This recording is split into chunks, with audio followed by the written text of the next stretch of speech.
Salut Jacques. Salut.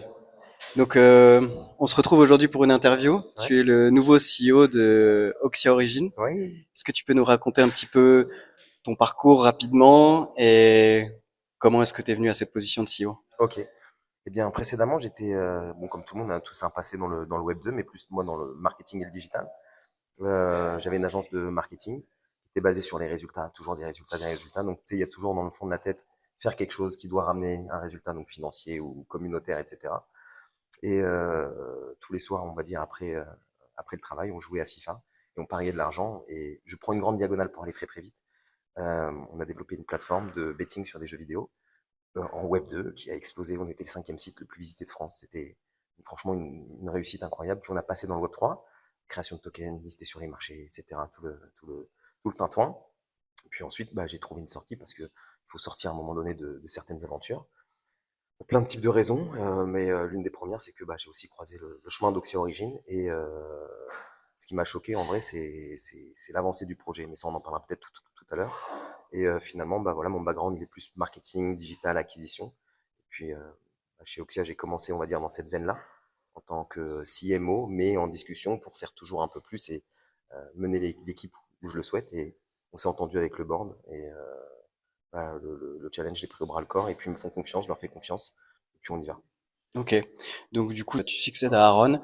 Quels ont été tes plus gros challenges enfin, actuels et ceux à venir en tant que CEO de Oxia Origin? Ah, c'est une bonne question. Ouais, je succède à Ron, mais on est aussi beaucoup en complément sur énormément de sujets. Et c'est ça, je pense, qui fait la force. Oui, parce que Aaron est toujours là. Bien sûr, Ouais. et sur des sujets, on va dire, qui ont plus de hauteur, donc plus stratégiques quand je dis de la hauteur. Et on a besoin, en fait, de cette complémentarité. J'ai besoin de lui, il a besoin de moi, et on s'aide. Et finalement, c'est une bonne décision qu'on se soit entendu de cette manière-là. On va dire pour les parties difficiles et les challenges, d'abord, je dirais, il y a la team. Ça, c'est compliqué. Il faut créer une belle synergie, il faut la faire évoluer, faut qu'ils se forment, faut qu'ils soient curieux. Et ça, aujourd'hui, on est très fiers. On a une team formidable. On fait attention à chaque recrutement parce que à chaque recrutement, c'est un risque. C'est de la formation, donc perte de temps. Et du temps, c'est de l'argent. Donc, le recrutement, c'est dur, je pense, pour toutes les boîtes dans le monde. Web 2, Web 3, hein, Hmm. qu'importe. Donc, le recrutement, c'est un gros sujet. Et puis ensuite, c'est la vitesse de décision. Et ça, c'est, je pense, donc, des années d'expérience qui permettent de prendre des décisions vite. Du style bleu ou rouge, c'est bleu point. Parce que je sais que mon expérience m'amène à prendre cette décision Hmm. où j'ai beaucoup analysé et benché et je prends cette décision vite. Je pense que un bon CEO, Web 2, Web 3, toujours on s'en fout, c'est la vitesse de prise de décision. Je crois que c'est ça qui fait le succès d'une boîte qui se lance en vrai. Ok. Aujourd'hui, vous évoluez dans un univers particulier qui est le gaming Web 3, Ouais, qui a souffert ouais. beaucoup. Quels sont les points d'avancement pour 2023, justement, pour se réinventer, d'ici la rentrée, Ouais. d'ici les prochains mois là, qu'est-ce que vous nous avez prévu de sympa? Alors pourquoi ça a souffert? Parce qu'il y a eu cet esprit de dégène autour des promesses de builders qui disent on va faire un jeu, croyez-nous, achetez nos NFT, achetez nos tokens, vous allez voir, ça va être formidable. Pouf, les mecs, tout le monde disparaissait. Évidemment, quand tu reçois des millions sur ton compte, tu deviens fou. Enfin, n'importe quel humain penserait à deux solutions, je continue ou je prends l'argent, et ça a sali le marché, malheureusement. Donc aujourd'hui, il reste, on va dire, sur le marché les propres, les plus propres. Euh, on a une mission, c'est qu'on est obligé aujourd'hui de construire le jeu, de finir le jeu et de le lancer ensuite sur le marché avec le token. On peut plus faire la promesse de filer-nous de l'argent. Vous allez voir, on va vous développer un truc cool et on va le mettre sur le marché. Aujourd'hui, avec Oxia Origin, on a pris le challenge de finir le jeu à la lancée du token. Hmm. Parce qu'on lève des fonds et les gens ils veulent essayer le jeu avant d'investir dedans. Et c'est logique, hein, en fait, on revient dans des levées de fonds plus traditionnelles. Fais voir ton produit, fais voir ton POC, ton proof of concept sur le marché. Ok, c'est bon, les métriques sont bonnes, ok, on investit. Dans le Web3, tu sais, quand c'était au lancement avant, c'était n'importe quoi, tout le monde investissait sur n'importe Sur quoi. un white paper ou sur Mec, un pitch deck de 3 pages, bien sûr.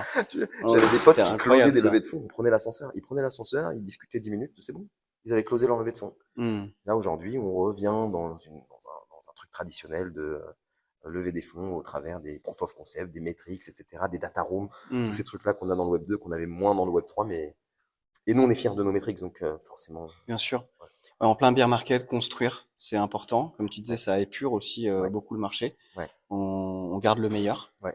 Revenons un petit peu sur le token. Ok, Est-ce que tu peux nous en parler un petit peu, avec plaisir. l'utilité, tout Parfait. ça?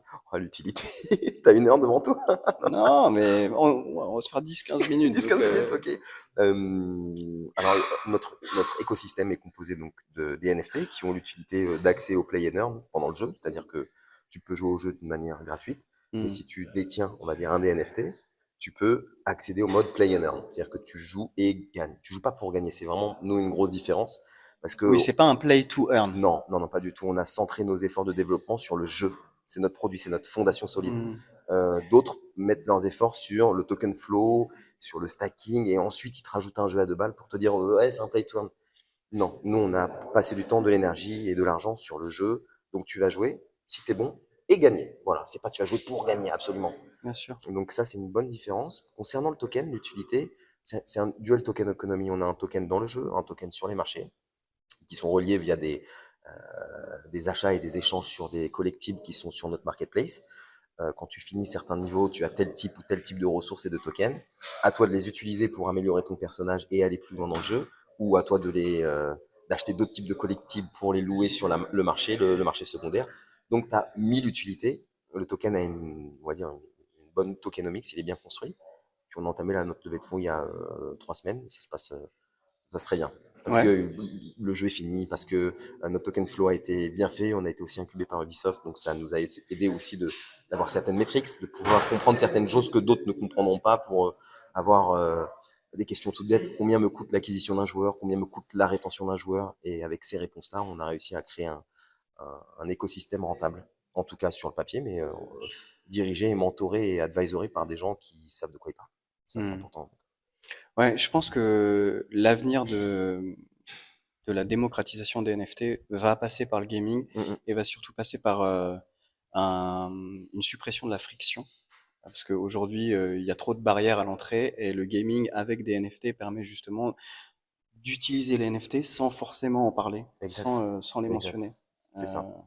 et justement, bah, ça c'est une approche que vous mettez en avant parce que vous sortez quand même un jeu triple A, Ouais. On c'est très essaye solide. d'être le mec du Web 2, il faut qu'il vienne, qu'il profite, qu'il kiffe et qu'il rentre dans cet univers du Web 3, donc de détenir donc des NFT, sans forcément s'en rendre compte au début. Tu vois, il Hmm. faut qu'il se soit en mode ok, c'est cool, je verrai plus tard, c'est quoi, combien ça coûte, j'irai checker plus tard, mais déjà, je vais kiffer jouer. Enfin, nous, notre but, c'est qu'il soit addict au jeu. Je vais tomber addict du jeu. Et ensuite, je vais comprendre qu'il y a un écosystème financier autour et je vais comprendre que, tiens, l'arme que j'ai gagnée, parce que j'ai fini le niveau, eh ben, elle vaut un truc sur le marché. Je fais Hmm. quoi? Je la vends, je l'améliore ou je la loue? Hmm. Tu as 3 possibilités. Donc, on va les ramener par ce biais-là. Déjà, kiffe le jeu, prends du plaisir à jouer, régale tes yeux et ton mindset. Et ensuite, si tu veux, tu rentres dans l'écosystème Web3. C'est la brique la plus Mais de importante. Et fou. l'économie vient derrière, en Ouais, fait. exactement. Et quand tu vois aujourd'hui comment sont faits les jeux, les gros éditeurs de jeux n'ont pas forcément, enfin n'ont pas de vision sur le second marché ou ce genre de choses. Et le fait d'avoir justement ces NFT, tout ça, ça permet aussi d'avoir des métriques derrière et de Exact. dire, voilà, moi j'ai farmé 200 heures ce mois-ci sur ce jeu-là, Mm, mm. ce que mon temps vaut de l'argent en fait. C'est ça. Et c'est ça qui est intéressant. Mm. Moi je pense que c'est une économie qui va devenir incroyable dans les Dans quatre les... cinq années à Ouais, je venir. suis d'accord J'essaie avec de toi. pas être trop Ouais, proche, mais je pense que ça va je devenir suis d'accord. assez dingue. Il n'y a pas eu encore le vrai bull run du gaming, hein. Non, Il n'a pas encore eu lieu, hein. non, non, Attention. non. En fait, ce qui se passe, c'est que tous les jeux qui sont sortis cette dernière année, ou ces 2 dernières années, ils ont essuyé les plâtres. Faut dire la Bien vérité. sûr. Heureusement qu'ils ont été là pour nous montrer la voie. Par exemple, dans notre economics, on n'a pas de stacking. Tu vas pas déposer du token pour gagner du token. Aucun intérêt. Inutile. Mm. Ponzi, faire plaisir à des gens. Enfin, je veux dire, si ton produit est bon, t'as pas besoin de stacking, t'as pas besoin de ces choses-là. Donc, ils ont essuyé les plâtres. Malheureusement pour eux, bon bah, ils sont morts. Bah, nous, on a tiré conclusion de tous ces jeux qui ont fait des bêtises, des ponzi skis, des choses comme ça, euh, pour avoir une économie solide. Et aujourd'hui, il y a 25 familles qui travaillent chez Oxia, donc qu'on soit fier de dire on continue l'aventure et on va devenir peut-être 45 familles qui vont travailler chez Oxia. Je dis famille parce que le mindset de la boîte est très familial. C'est très Ouais, intéressant ouais, parce que vous êtes une famille ouais, et vous faites travailler des familles, ouais, c'est des ça. gens qui sont On le vraiment voit comme ça, quoi. impliqués. Ouais. Ouais. C'est pas Ok. juste une personne, voilà. C'est quoi un petit peu la roadmap 2023-2025 là? Fais-nous rêver un petit peu. Vous fait rêver. Déjà, on sort le jeu 1 mois après la sortie du token. Déjà, ça, c'est fort parce que On a investi dessus. Beaucoup de jeux ne font pas ça. Ils font du marketing pendant 1 an Ouais. et ils vendent de leurs tokens pour continuer de se financer. Hmm. Nous, non, on prend le risque. C'est pas un risque parce que le jeu est bon. Donc, on sort le jeu.